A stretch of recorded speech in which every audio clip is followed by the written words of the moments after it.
Un document top secret, bourré de fautes, mal présenté et surtout totalement faux.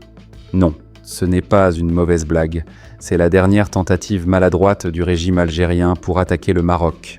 Mais cette fois, la manœuvre s'est retournée contre ses auteurs, et le ridicule est au rendez-vous. Alors, que cache vraiment cette opération ratée ? Pourquoi l'Algérie officielle s'acharne-t-elle à créer des ennemis imaginaires ? Et surtout, que révèle cet énième échec sur l'état de son propre pouvoir ? Tout commence avec une prétendue fuite confidentielle, un document classé secret, diffusé en ligne, qui vise clairement le Maroc.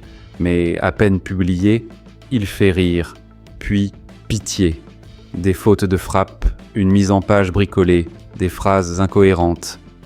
Bref, un document que même un stagiaire en administration refuserait de signer.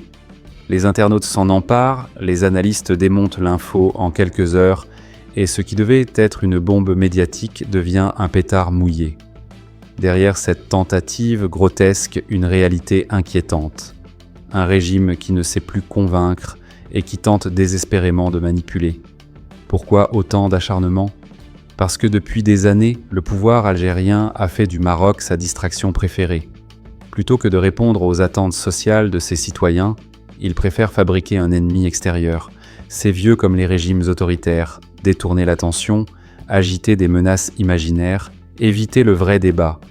Et pendant ce temps, le Maroc avance. Stabilité institutionnelle, diplomatie solide, investissement. Malgré les défis, le royaume progresse. Et ça dérange. Rabat n'a pas réagi. Aucun communiqué, aucune surenchère. Et c'est peut-être ça la meilleure réponse. Une diplomatie sereine fondée sur la légitimité et le droit. Pendant que d'autres crient au complot, le Maroc trace sa route. Ce genre de manipulation ne nuit pas au Maroc. Il blesse d'abord le peuple algérien, car il montre à quel point ses dirigeants le prennent de haut, comme s'ils ne pouvaient pas faire la différence entre le vrai et le faux. Mais aujourd'hui, plus personne n'est dupe.